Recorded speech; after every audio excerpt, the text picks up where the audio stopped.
cerâmica é uma arte milenar que está aí acompanhando a humanidade desde os primórdios.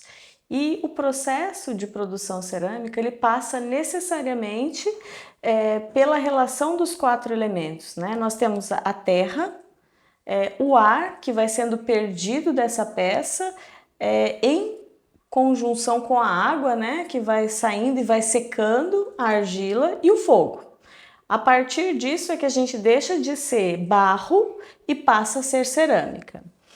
Para falar um pouquinho mais sobre os tipos de massa cerâmica que a gente tem, eu gostaria de apresentar três principais grupos. Se a gente afunilar aí um estudo a respeito desse assunto, a gente vai ver que tem muito mais do que três grupos, mas aqui no Brasil e comercialmente a gente encontra principalmente esses três grupos. Aqui eu tenho então a terracota, que é basicamente uma composição de minerais específicos e um processo de extração que vai mudar de uma para outra. Na terracota, então, a gente tem a argila como parte da composição e mais alguns minerais, mas com pouca interferência humana, né?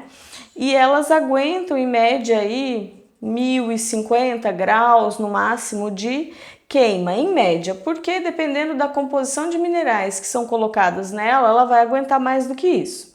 Mas assim, essa que eu tô aqui pode aguentar um pouquinho mais do que isso, porém ela vai ter uma característica, né, nessa queima até 1050 graus de ser bastante porosa. Então ela vai manter ali em torno de 15% de permeabilidade, ou seja, se eu molhar um pouquinho ela vai chupar essa água, né, e vai absorver em torno de 15%. Temos uma família chamada grès, que tem uma quantidade imensa de possibilidades de massa cerâmica que passam por um processo de extração, mas também de manufatureio, de uma industrialização, onde são incluídos diferentes minerais e óxidos para que ela desempenhe características específicas, como cores, uma textura, um efeito visual, pintas, né? E aí ela também tem um conjunto de minerais, entre eles a argila, que vão permitir aí essas características específicas. Entre essas duas, o que a gente pode dizer é que normalmente a maleabilidade do grès ela é um pouco maior também e ela vai se tornar um pouco menos permeável do que a terracota. Então, como ela queima uma temperatura mais alta, até dependendo da massa cerâmica, pode chegar até 1300 graus, mas elas certamente passam de 1222, que é um ponto que a gente chama de sinterização da massa. O que acontece? Dentro do forno, nessa temperatura, essa peça ela praticamente funde lá dentro, né? Passa por um processo mesmo de fundição e esses poros eles fecham, ficando aí em torno de 3 a 5% de permeabilidade. O outro grupo que a gente tem seriam as porcelanas, né? Que além de conter argila, vai ter aí uma quantidade bem representativa de feldspato, que é um fundente, então ela é um parente do vidro aqui, e também outros minerais brancos, como por exemplo o caulim. Entre elas é aquela que tem esse aspecto mais fino, mais delicado, né? O acabamento também costuma ser bastante delicado. Como ela tem então esses fundentes e o próprio caulim, o grau de permeabilidade dela é praticamente nenhum. A gente pode dizer que elas se aproximam da impermeabilidade. Por quê? Normalmente a gente vai ter de 0 a 3% de permeabilidade nas porcelanas. Para que a gente precisa saber disso?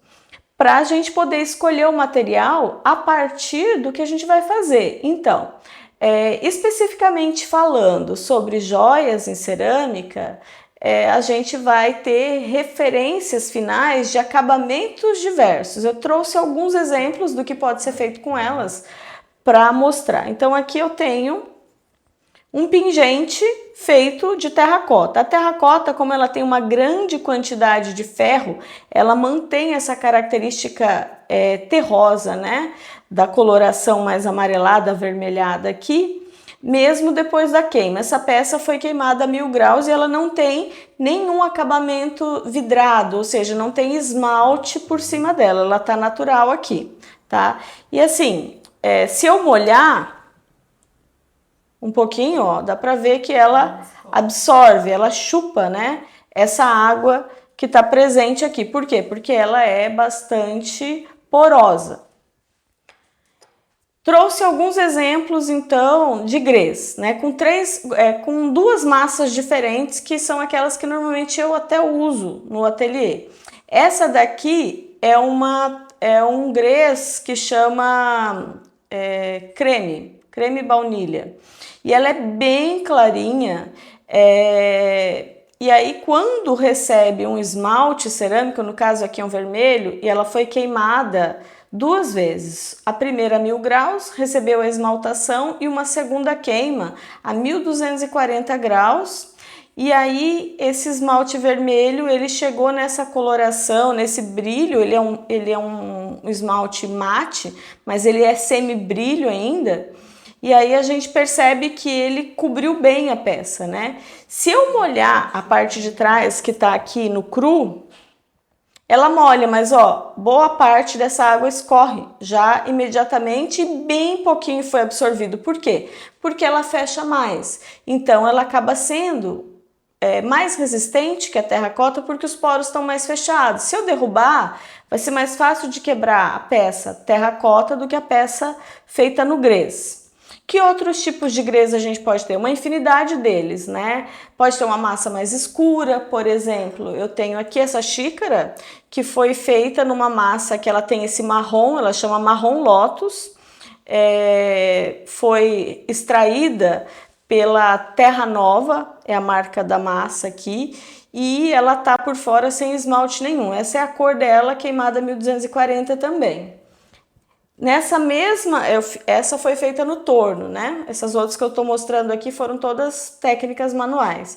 Então aqui, ó, a mesma massa e o mesmo esmalte que eu passei só por dentro, nesse verde. Então ela fica bem bonita e pode ser usada nas joias também, não tem problema.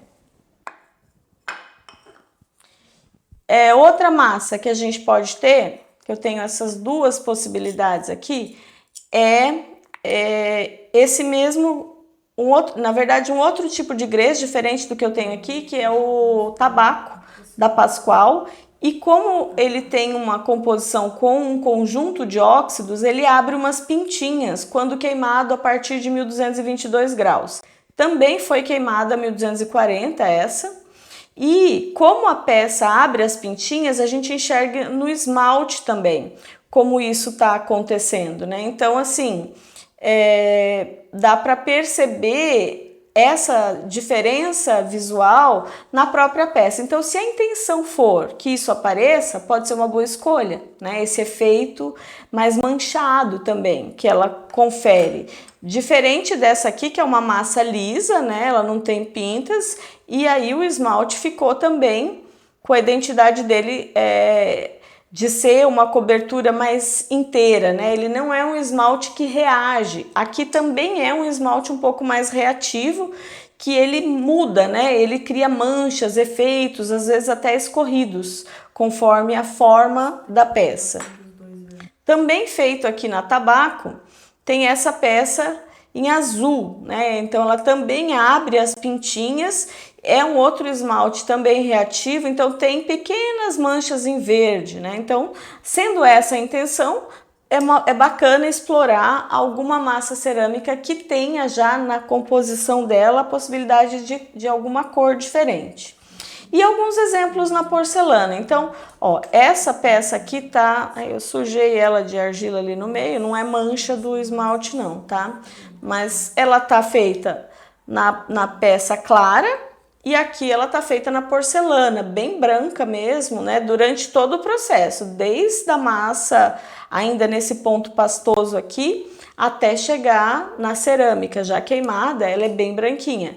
Mas olha o vermelho dela, ficou bastante parecido com o vermelho da outra massa clara. Olhando atrás a gente vê a diferença das duas, né? A porcelana certamente é aquela que tem um grau de resistência e dureza maior entre as massas cerâmicas, então, e o peso delas é bastante parecido, tá? São massas que acabam ficando bem leves e a técnica que eu fui desenvolvendo para abrir placas, que vai ser vista depois, para poder fazer mesmo bem delicado, bem fininho e leve, já que isso aqui é uma base para um brinco, como esse que eu estou usando aqui, né?